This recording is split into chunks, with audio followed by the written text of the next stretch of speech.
You ask Tiger to solve. This deals with linear equations with one unknown. The final result is y equals -1/9. Let's solve it step by step. Group all y terms on the left side of the equation. Add 4y to both sides.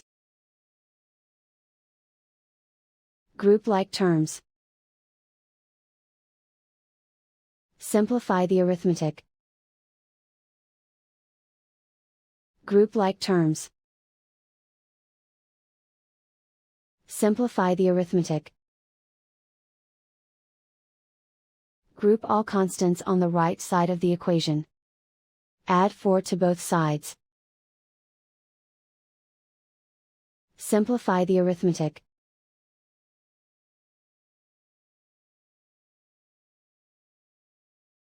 Isolate the y. Divide both sides by 9. Simplify the fraction. And so the final result is y equals -1/9.